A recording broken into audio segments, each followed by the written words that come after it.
The Princess and the Chest. Part 1. There was once a king and a queen who lived in a beautiful castle and had a large and fair and rich and happy land to rule over.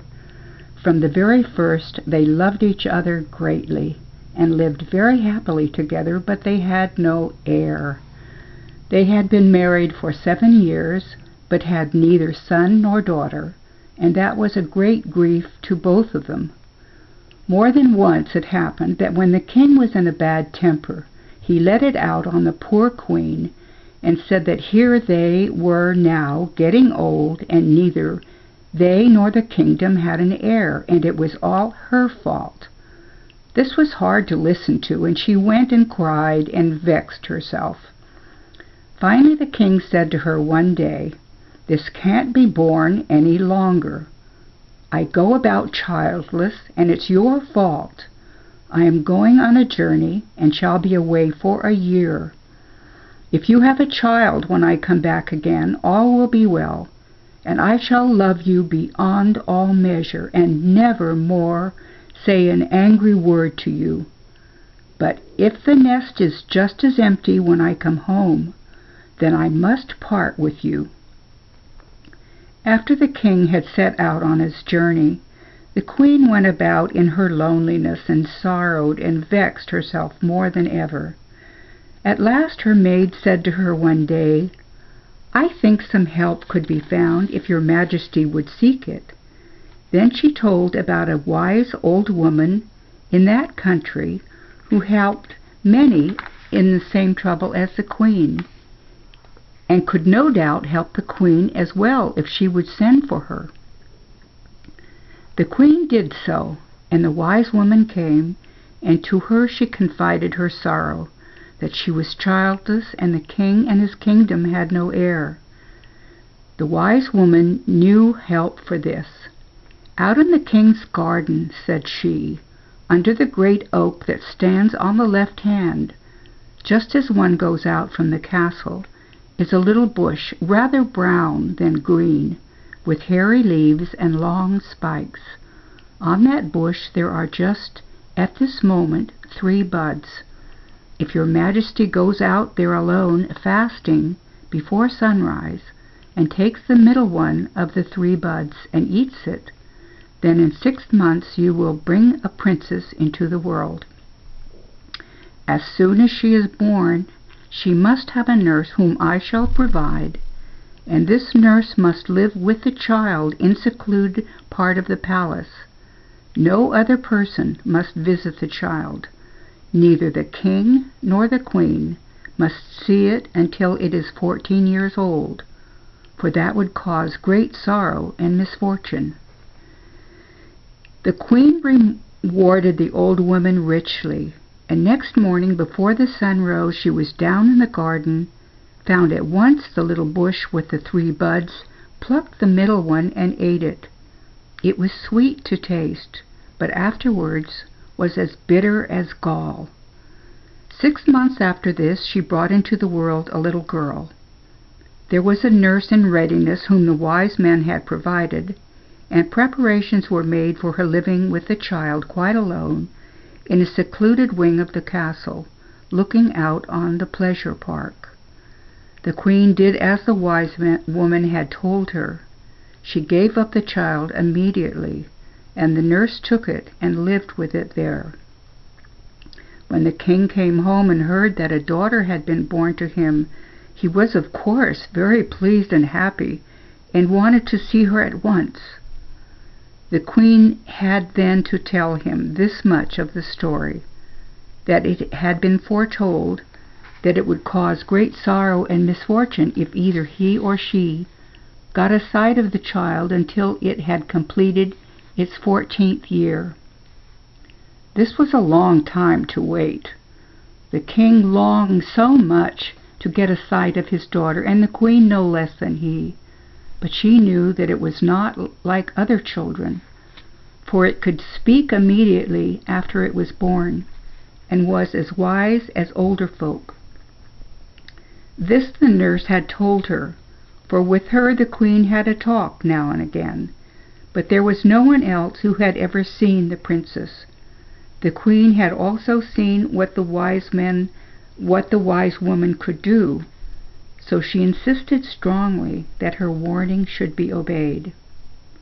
The king often lost patience and was determined to see his daughter, but the queen always put him off the idea, and so things went on until the day before the princess completed her 14th year. The king and the queen were out in the garden, and then the king said, "Now I can't and I won't wait any longer. I must see my daughter at once. A few hours more or less can't make any difference." The queen begged him to have patience till the morning. When they had waited so long, they could surely wait a single day more. But the king was quite unreasonable. "No, nonsense," said he. "She is just as much mine as yours, and I will see her." And with that he went straight up to her room. He burst the door open and pushed aside the nurse who tried to stop him, and there he saw his daughter. She was the loveliest young princess, red and white like milk and blood, with clear blue eyes and golden hair. But right in the middle of her forehead there was a little tuft of brown hair. The princess went to meet her father, fell on his neck, and kissed him, but with that she said, "Oh, father, father, what have you done now? Tomorrow I must die, and you must choose one of three things. Either the land must be smitten by the black pestilence, or you must have a long and bloody war, or you must, as soon as I am dead, lay me in a plain wooden chest and set it in the church, and for a whole year place a sentinel beside it every night." The king was frightened indeed, and thought she was raving, but in order to please her, he said, "Well, of these three things I shall choose the last. If you die, I shall lay you at once in a plain wooden chest and have it set in the church, and every night I shall place a sentinel beside it. But you shall not die, even if you are ill now." He immediately summoned all the best doctors in the country, and they came with all their prescriptions and their medicine bottles, but next day the princess was stiff and cold in death. All the doctors could certify to that, and they all put their names to this and appended their seals, and then they had done all they could. The king kept his promise. The princess's body lay in the same day in a plain wooden box or chest, and set in the chapel in the castle, and on that night and every night after it a sentinel was posted in the church to keep watch over the chest. The first morning, when they came to let the sentinel out, there was no sentinel there. They thought he had just gotten frightened and run away, and the next evening a new one was posted in the church. In the morning he also was gone. So it went every night. When they came in the morning to let the sentinel out, there was no one there, and it was impossible to discover which way he had gone, if he had run away. And what should they run away for, every one of them, so that nothing more was ever heard or seen of them from the hour that they were set on guard beside the princess's chest? It became now a general belief that the princess's ghost walked and ate up all those who were on guard at her chest, and very soon there was no one left who would be placed on this duty, and the king's soldiers deserted the service before their turn came up to be her bodyguard.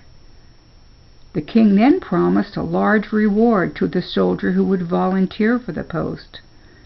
This did for some time, as there were found a few reckless fellows who wished to earn this good payment, but they never got it, for in the morning they too had disappeared like the rest. So it had gone on for something like a whole year. Every night a sentinel had been placed beside the chest, either by compulsion or by his own free will, but not a single one of the sentinels was to be seen, either on the following day or any other time thereafter. And so it had also gone with one on the night before a certain day, when a merry young smith came wandering to the town where the king's castle stood. It was the capital of the country, and people of every kind came to get work. This smith, whose name was Christian, had come for that same purpose. There was no work for him in the place he belonged to, and he wanted now to seek a place in the capital. There he entered an inn, where he sat down in the public room and got something to eat. Some under-officers were sitting there, who were out to try to get someone enlisted to stand sentry. They had to go in this way, day after day, and hitherto they had always succeeded in finding one or other reckless fellow. But on this day they had, as yet, found no one. It was too well known how all the sentinels disappeared who were set on that post, and all that day anybody who they got hold of, and they said refused with thanks. These sat down beside Christian and ordered drinks and drank along with him. Now Christian was a merry fellow who liked good company. He could both drink and sing and talk and boast as well when he got a little drop in his head. He told these under-officers that he was one of that kind of folk who never are afraid of anything. Then he was just the kind of man they liked, said they, and he might easily earn a good penny before he was a day older, for the king paid $100 to anyone who would stand as sentinel in the church all night beside his daughter's chest. Christian was not afraid of that. He wasn't afraid of anything. So they drank another bottle of wine on this, and Christian went up with them to the colonel, where he was put into uniform with musket and all the rest, and was then shut up in the church to stand as sentinel that night.